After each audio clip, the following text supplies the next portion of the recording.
ต้องงามทองต้องเจ็บต้องงามสบายดีทุกคนสบายดีพี่น้องว่าสมองสบอนเด้อบางเถื่ออาจจะบ่ได้ยินเสียงเด้อทุกคนว่าเมียวมาแห่งานบุญกฐินอยู่วัดบ้านปากเซบังไฟเมืองไซบุรีทุกคนเป็นงานบุญกฐิน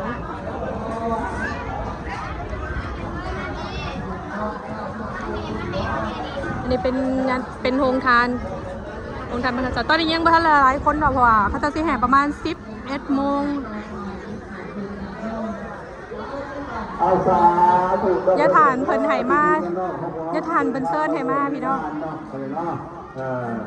มากินมาทานเนาะเนาะกินแม่ทานแม่ทั้งนี้ทั้งนั้นก็ขอให้เป็นส่วนบุญส่วนกุศลของพ่อของแม่ของพี่ของน้องเนาะเนาะขอให้โชคให้มานให้ร่ำให้รวยอายุมันคนยืนทุกอย่างทุกคนจะเดินทางมาร่วมเนาะขอให้ดีอายุมันคนยืนให้ขอให้กินให้ขยันด้วยค่ะให้เป็นหูผู้ใจของลูกของหลานตลอดไปได้ง่ายเลยเนาะ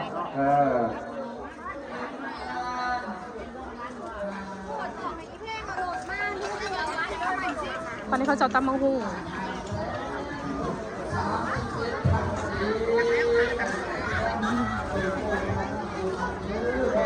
ก็ไม่ได้เข้า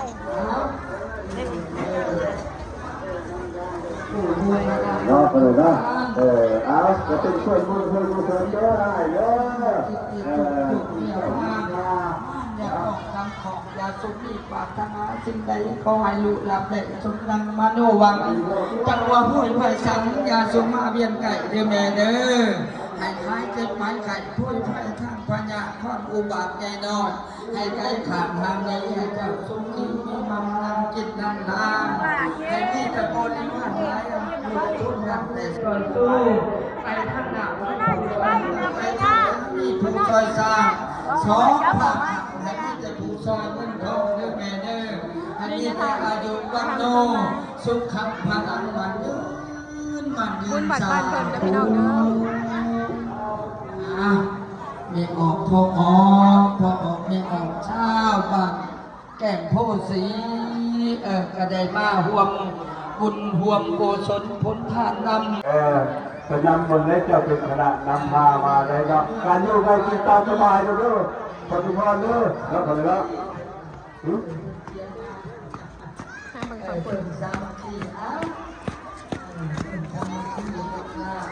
ก็สี่ไปบ่เฮ็ดเฮ็ดปั้นบ้านเจ้าของเลยพี่น้องเลยบ่ได้ลึงบ่ได้ดอกแต่ก็ลึงไปหนาเรื่อยๆอันนี้ของท่านมีผัวที่ท่านคือเนาะครอบครัวเราคือแล้วเนาะ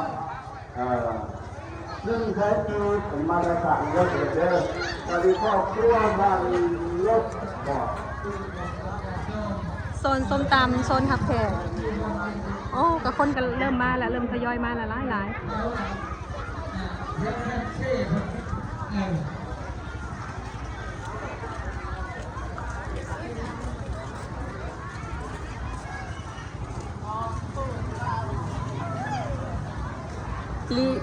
จักน้อยนี่ก็พากันแบบว่า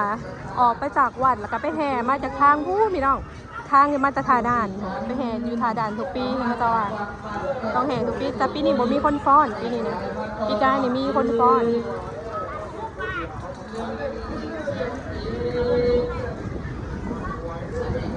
เมื่อกี้นี่มาน้ำรถตีกองเมื่อกี้นี้มาน้ำรถคันนี้อันนี้รถแห่ทุกคนรถแห่กองรถแห่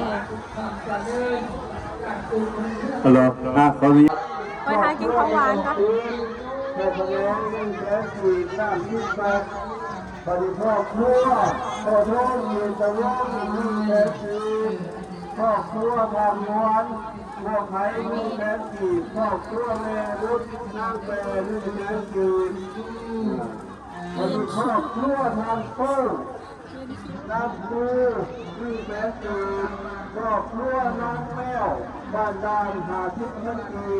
พ่อครัวเล่าอีกญาติมาทำนอกเลยเนาะแต่ว่าพวกเขาจะเชื่อแต้มดูนอกเลยเนาะเอาจะกันว่าถ้าเพื่อนจะกันนั้นเอาของพวกเขาด้วยเลยเด้อ กินมือแข็งให้ต้นไม้แย่ข้าเขาข้าป่านอกเลยเนาะให้ย่อเข้าไปนอกเลยเนาะพอเวลานี้พื้นแล้วนอกเลยเนาะพื้นแล้วอย่าพาควรที่น้องเราจะเดินทางมาเข้าไปบนห้องน้ำโน่นนอกเลยเด้อก็ถามเขาไปผู้บาอาจารย์ก็ได้ท่านว่าผู้คิดว่าชีวิตของเรื่องน้ำโน่นนอกเลยเนาะนี่เขาเกียรตินี่เขาขึ้นเนาะอย่าลืมเมียมาละเมื่อละเอาต้นผัวในเด้อบุญนั่นเด้อได้บุญกำลังสกัดเงาเด้อเราเด้อย่อมาเข้าเด้อเพราะว่าเพลแล้ว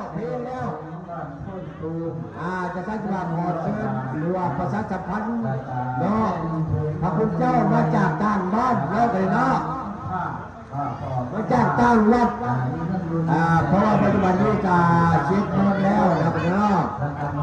เพราะว่าจะได้งัวบ้านเข้าบ้านเรียกว่าพระคุณเจ้าอยู่ทางพื้นที่พื้นน้องปัจจุบันนี้ยอดยาพีแล้วนะพี่น้องแล้วก็เงิน100 บาทน้องแมวน้องแล้วก็แม่ไปผ้าห่ม1 ผืนและความเป็นวันนี้เดินทางใส่พวกเขาจะเป็นได้พูดแล้วเด้อเด้อแค่ทั้งไก่แท้ได้ยินมาจะกินน้ำบ่หรือว่าจะกินฝือบ่จะกินยางกับไปว่าเข้าทั้งหุบทานเลยเด้อเด้อภาษาสะพานจันทร์สกัดหันหาเขาสกัดหันหาเขาเมื่อมาเข้าเด้อเด้อวันนี้เด้อยอพระเข้าไอ้พวกนายกินนายปัญญาโลกาเลยผู้คนหาเลยฆ่ากันให้ขอให้มีความสุขกายสบายใจเด้อเด้อทุกคนถ้าคนใดมีเดินทางในงานจะถึงกันนี้แต่ขอให้มีความสุขความเจริญในหน้าที่การงานทุกคนทุกคนที่อยู่เนาะอันนี้เป็นข้าวเปียกไปมาพามาบ่อยก่อนก็ได้เนาะขอให้มีคนอยู่เป็นมือเป็นเด้อมีเฟอร์พ่อ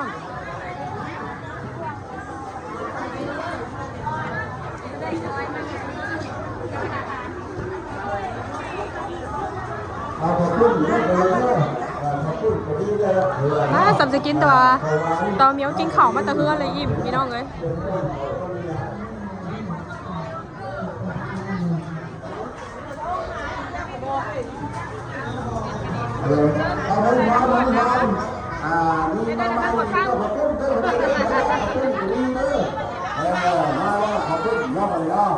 นี่เขาเปียกน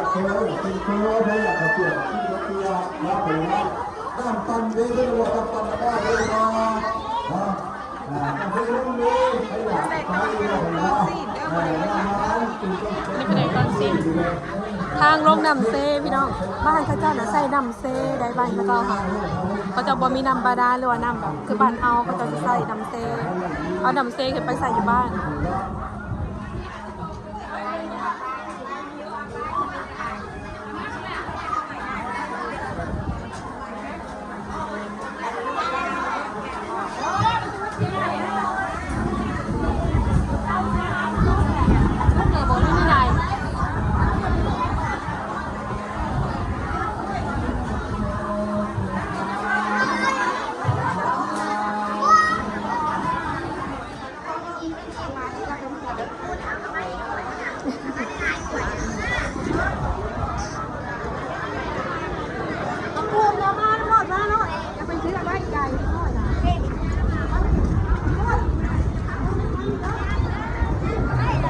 ลมเย็นๆโอ้ยสบายเลยมาบุญบ่แม่นอยากนอนนะไม่อยากรับ